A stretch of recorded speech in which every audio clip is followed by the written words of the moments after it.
Adapun tujuan dilaksanakannya pengaturan tatanan kehidupan era baru dalam penyelenggaraan pemerintahan dan pelayanan publik adalah satu, untuk memastikan pelaksanaan tugas dan fungsi berjalan efektif dalam mencapai kinerja instansi. Dua, untuk memastikan pelaksanaan pelayanan publik dapat berjalan dengan efektif. Dan yang ketiga, untuk mencegah serta mengendalikan penyebaran serta dan mengurangi risiko COVID-19 di lingkungan pemerintah Provinsi Bali dan pemerintah Kabupaten Kota se-Bali. Pelaksanaannya mencakup pimpinan instansi atau lembaga, kemudian juga mencakup pegawai, mencakup masyarakat, dan berbagai instansi terkait lainnya.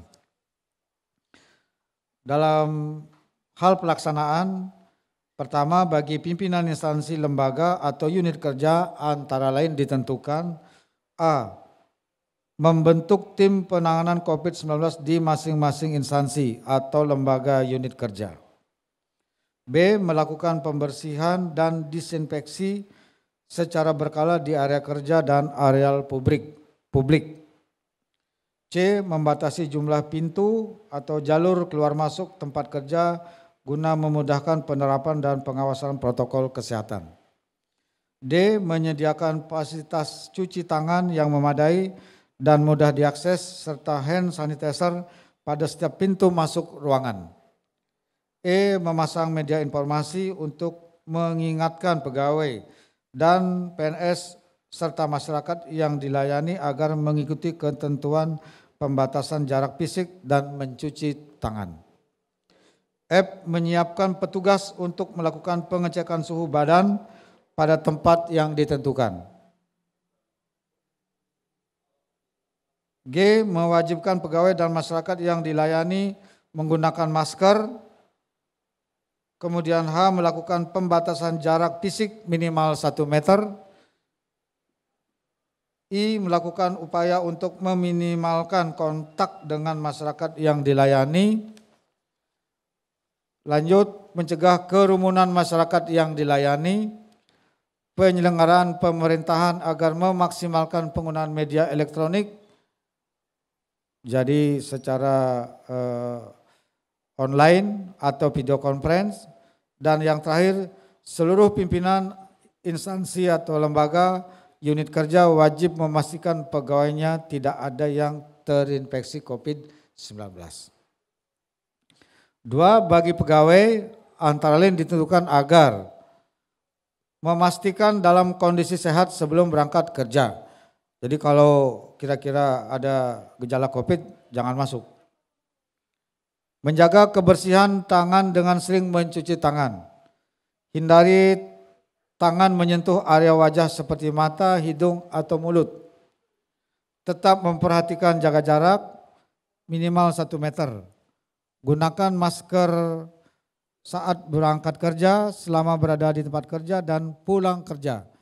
Jadi terus pakai masker, kecuali lagi makan dan minum. Segera mandi dan berganti pakaian sebelum kontak dengan anggota keluarga di rumah. Jadi kalau pulang dari kantor sampai di rumah mandi dulu, baru boleh bertemu dengan keluarga. Dan terakhir, mengingatkan dan tidak memberikan pelayanan kepada masyarakat yang tidak memakai masker. Jadi pemerintah memberlakukan pengetatan bagi masyarakat yang tidak menggunakan masker tidak akan mendapatkan pelayanan. Tolong ini digarisbawahi untuk disampaikan kepada masyarakat.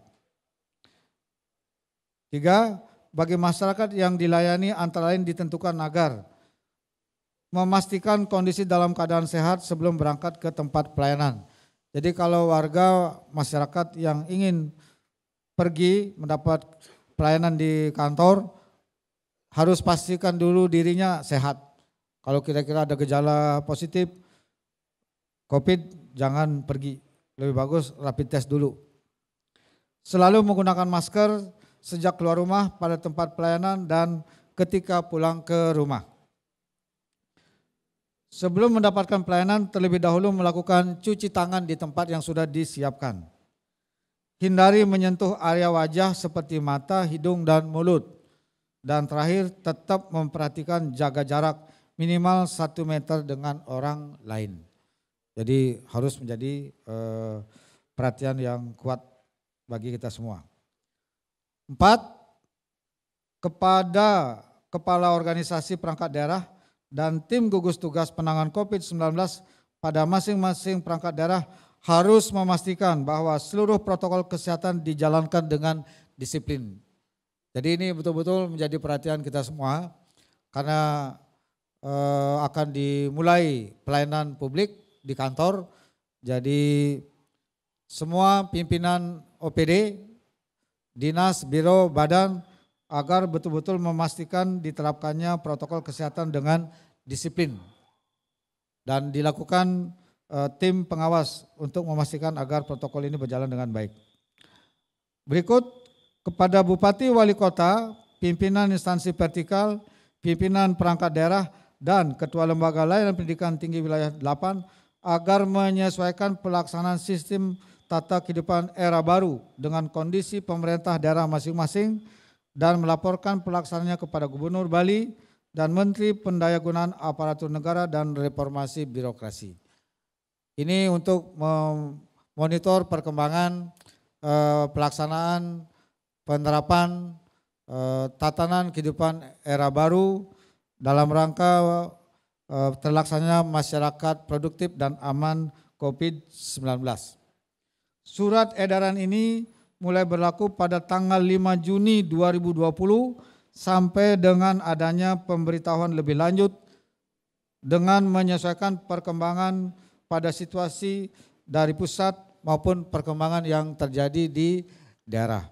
Jadi ini merupakan surat edaran Gubernur Bali nomor 730/9899/MP/BKD tentang sistem kerja pegawai aparatur sipil negara dalam tatanan kehidupan era baru di instansi pemerintah.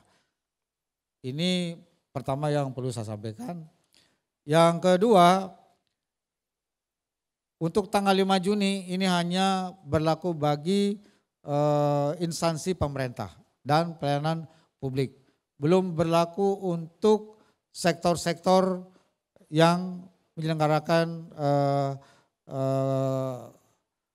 pelayanan lain-lainnya, kebutuhan seperti pendidikan, kemudian juga industri, perdagangan, dan sebagainya. Itu belum kita laksanakan.